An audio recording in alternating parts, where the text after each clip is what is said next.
Salam alaikum la famille, que la paix soit sur vous, que le Tout-Puissant vous bénisse. Bon, cette période, on va dire, difficile et en même temps très bizarre pour nous, suite à ce virus qui emporte beaucoup de personnes. Donc déjà, bah, message pour notre grand Horus Mabélé qui nous a quittés prématurément, même si l'âge était déjà avancé. C'est toujours des départs un peu prématurés pour ces personnes qui sont des légendes de la musique. Et que parfois, comme nous-mêmes, comme je le dis toujours, on ne sait pas se valoriser. Ils partent comme ça, personne n'en parle. Parce que peut-être c'est pas paix à son âme au grand Serge Gainsbourg, mais ça serait Gainsbourg, il y aurait peut-être une édition spéciale. Même au Congo, où était originaire ce grand monsieur qui a fait que la musique congolaise puisse aujourd'hui vivre de ce qu'elle est.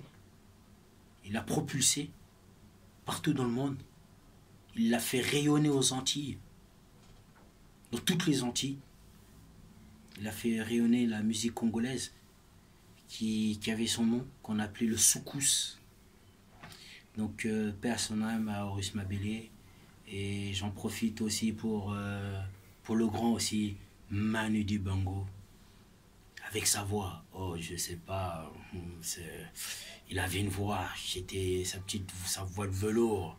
Hein, à chaque fois qu'il intervenait sur ces chaînes aujourd'hui, européennes, sur France 2, TF1 et autres, il donnait toujours une petite leçon en toute modestie, hein, avec toujours son saxo avec lui, son saxophone, le grand Manu Dibango qui nous a quittés. Lui aussi qui avait un âge avancé, mais comme je dis, c'est toujours des départs qui sont prématurés. Donc là, c'est bon, à cause du confinement, on ne peut pas réellement rendre hommage à nos personnalités. J'espère qu'après ça, nous pourrons leur rendre hommage à ces monuments de la musique africaine. Vraiment, le grand Manu Dibango qui... En gros, c'est toujours... je sais pas comment dire. Hein. On est toujours épris d'émotion pour des personnalités comme ça. Vous voyez, quand je dis Manu Dibango comme Horus Mabélé, tout le monde savait Diblo, Dibala, Diblo, Dibala, tout ça. Hein, qui balançait son ami Diblo Dibala sur le secousse. Est-ce que c'est bon? Est-ce que ça bouge? Oui, c'est bon. Est-ce que c'est sent? Oui, je sens. Tu vois? Voilà, c'est eux qui ont... Tu vois, c'est des personnes qui ont porté la musique africaine ils ont porté la musique africaine. Ça soit aujourd'hui Horus Mabélé comme Manu Dibango qui était là, qui a amené ce jazz avec ses origines, le makossa, d'où soul, jazz, makossa qu'il a emmené. Il avait emmené son style. Il a su aussi s'adapter au jazz, qu'il soit américain ou autre, et aussi au jazz français. C'est pour ça qu'il était invité souvent à des festivals de jazz. Et il est souvent venu, comme me rappelait un ami dans notre commune, à Trappes, pour des concerts.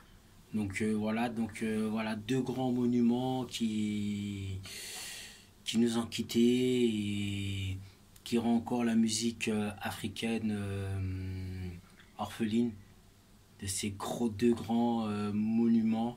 Donc j'espère qu'on pensera leur rendre hommage. J'en profite comme un de mes frères qui m'a appelé Fabrice Ibouanga, qui me rappelait un peu Horus Mabélé, tout ce qu'il avait fait. Bon, voilà quoi, pour ces jeunes qui avaient commencé un peu les clips avec des chorégraphies, vous voyez, les clips avec des chorégraphies, tout ça. Donc c'était vraiment génial. Et après, bon, comme aussi Horus Mabélé, pour la plupart des personnes qui sont souvent passés à Africa un numéro 1, qui ont eu la chance de pouvoir le côtoyer. C'était une personne très humaine, très chaleureuse, et je pourrais inviter même les artistes à prendre exemple sur ces personnes-là parce qu'elles étaient humbles Et ces personnes-là, en fin de compte, comme on dit souvent à des personnes, elles ne se la racontaient pas. C'est dire que quand vous les voyez, ils avaient le temps pour vous.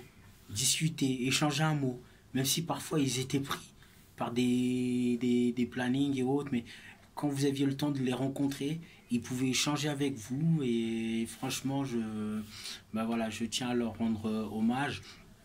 Et là, je tenais aussi à rendre hommage à un grand monsieur du football, monsieur Michel Hidalgo, qui nous a quittés, qui a été sélectionneur de l'équipe de France, qui a entraîné aussi des clubs plus ou moins de Ligue 1, tout ça. Monsieur le grand Michel Hidalgo qui nous a quittés. Et voilà, lui aussi, il rend orphelin le monde du football français. Et oui, ce sont ces premières personnes-là qui ont apporté cette pierre qui a fait qu'aujourd'hui la France soit championne du monde, tu vois, parce que la victoire se construit, elle se construit pas en un jour, elle se construit petit à petit, et quelqu'un comme Michel Hidalgo a fait partie de ces hommes qui l'ont construit petit à petit il a construit, il a mis aussi, il a ajouté les pierres, et après chaque personne a pris le relais jusqu'à Aimé Jacquet. Cette fois, en prenant le relais, tac, il a apporté vous savez, c'est comme un mur qu'on a construit et il faut maintenant la dernière brique hop, qui va stabiliser ce mur, qui va faire, tiens, le mur, il est fini. Le mur, il est fini. Et après, il y a d'autres qui viennent encore apporter. Didier Deschamps, qui a participé à la construction du mur en tant que joueur. Et après, en tant qu'entraîneur, il arrive aussi pas. Lui aussi, il arrive, il pose sa brique. Et là, voilà, pour qu'on arrive voilà, à cette deuxième Coupe du Monde. Vous voyez ce que je veux dire? Donc, ce sont ces personnes-là qui ont apporté vraiment Gérard Rouillet. Vous voyez? Toutes ces personnes-là. Roger Lemaire. Et là, donc, du coup, ben, on perd monsieur le coach, Michel Hidalgo, qui nous quitte. Comme je dis, c'est toujours prématuré, même si leur âge il est avancé, c'est prématuré parce que ces personnes-là, elles évoquent tellement de souvenirs, tellement de choses. Vous voyez, des fois, c'est des personnes que nous n'avons pas côtoyées directement, mais quelque part, ils font partie de nous. C'est marrant, hein? Ils font partie de nous quelque part. Donc c'est pour ça que vous voyez ça comme ça, mais voilà, ils font partie de nous. Donc voilà, faut rendre hommage à ces personnes et surtout rendre hommage au personnel soignant. Donc aux médecins, docteurs, professeurs, pharmaciens, infirmiers, aides-soignantes, toutes ces personnes du corps médical. Je tiens vraiment à toutes ces personnes du corps médical, bravo. On vous dit un bravo. Et quand on vous dit bravo, je dirais à toutes les personnes qui se rendent parfois dans les hôpitaux, les cliniques et autres. Vous imaginez les gens qui, des fois, par leur impatience, se mettent à mal parler à la pauvre personne qui s'occupe de l'accueil, la pauvre infirmière qui s'occupe de l'accueil. Ce n'est pas de sa faute s'il y a de l'attente. Elle n'y est pour rien. C'est parce que voilà, il y a des gens qui sont en train de vous soigner, qui soignent les gens. Donc ça ne sert à rien de s'énerver après ces personnes-là, de les insulter. Ils n'y sont pour rien. Eux, ils vont vous prendre. Et ensuite, un docteur, un médecin, une infirmière, une aide-soignante, quelqu'un vous prendra en charge. Voilà, donc je tiens vraiment à les féliciter pour leur combat. Hein. Je dis bien pour leur combat parce que c'est énorme ce qu'ils font. Et comme j'avais une amie il n'y a pas longtemps qui m'a appelé pour me dire voilà, il y a quand même des petits soucis sur certaines choses qu'on avait promis à ces gens du corps médical qui ne sont pas respectés. Donc je vous en parlerai peut-être plus en détail. Mais voilà, donc je tiens vraiment à ce qu'on puisse respecter ces personnes. Si vous avez une personne comme ça qui habite dans votre bâtiment, qui a du mal à se déplacer, aidez-la, accompagnez-la si c'est pas loin de chez vous. Si elle doit attendre son bus, vous savez qu'elle fait partie du corps médical, ne la laissez pas attendre le bus. Accompagnez, si l'hôpital n'est pas loin de chez vous, prenez votre voiture, déposez-la, parce qu'en ce moment les bus, ils ne respectent pas vraiment les horaires, ils sont parfois en retard. Et ces personnes-là, on a besoin d'eux dans nos hôpitaux, dans nos cliniques, et voilà, dans tous ces endroits où on a besoin de ce personnel soignant. Si vous pouvez si vous pouvez leur faciliter la tâche en les accompagnant, ça sera énorme. Donc je tiens vraiment à féliciter toutes les personnes du corps médical. Vraiment, je vous dis bravo. Et c'est vraiment une leçon d'humilité qu'on doit faire.